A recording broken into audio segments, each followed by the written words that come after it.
Hello friends, welcome back to my channel.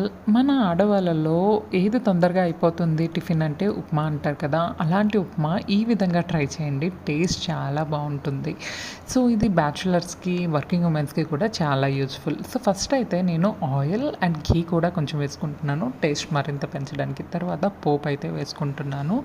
సన్నగా cut చేసుకున్న అల్లం ముక్కలు కూడా వేసుకుంటున్నాను. ఈ విధంగా అల్లం ముక్కలు వేసుకోవడం వల్ల మనం ఉప్మా తినేటప్పుడు అల్లం వస్తే టేస్ట్ మరింత బాగుంటుంది. ఆ తర్వాత చక్కగా తరిగిన ఉల్లిపాయలను కూడా వేసుకుంటున్నాను. ఆ తర్వాత నా దగ్గర టమాటా అండ్ క్యాప్సికమ్ కూడా ఉంది కాబట్టి ఈ రెండు నేను వేసుకున్నాను. ఒకవేళ మీ దగ్గర బీన్స్ కానీ తర్వాత కాలీఫ్లవర్ కానీ ఉంటే వేసుకోండి. కొంచెం జీడిపప్పు కూడా వేసుకుంటున్నాను, టేస్ట్ బాగుంటుంది కాబట్టి. సో తర్వాత ఇవి చక్కగా వేగిన తర్వాత నేను వాటర్ అయితే వేసుకోవాలి. హాట్ వాటర్ వేసుకుంటే ఇంకా తొందరగా అయిపోతుంది. నా దగ్గర హాట్ వాటర్ లేకుండే కాబట్టి ఈసారి నేను హాట్ వాటర్ వేసుకోలేదు, లేదంటే హాట్ వాటర్ వేసుకుంటున్నాను. హాట్ వాటర్ వేసుకున్న తర్వాత మనం సేమియా అయితే వేసుకోవాలి.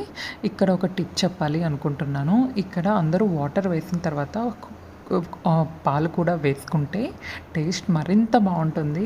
ఉప్మా సాఫ్ట్గా చాలా బాగుంటుంది. చక్కగా మనం నీరు ఉడికిన తర్వాత ఇక్కడ నేనైతే ఉప్మా రవ్వ వేసుకుంటున్నాను. అదేనండి సూజీ, తెలంగాణలో అయితే బొంబాయి రవ్వ అని కూడా అంటారు. సో ఇవి చక్కగా వేసుకోవాలి, ఉండలు లేకుండా చక్కగా కలుపుకోవాలి. ఆ తర్వాత ఇక్కడ ఇంకో టిప్, మనం ఉండలు లేకుండా వేసుకున్న తర్వాత ఇలా బబుల్గా వస్తున్నాయి కదా, అప్పుడే ఇంకా క్యాప్ పెట్టేసి మనం స్టవ్ ఆఫ్ చేసేయాలి. అంతే, ఉప్మా రెడీ. ఐ హోప్ మీకు ఇది నచ్చింది అనుకుంటున్నా. Thank you for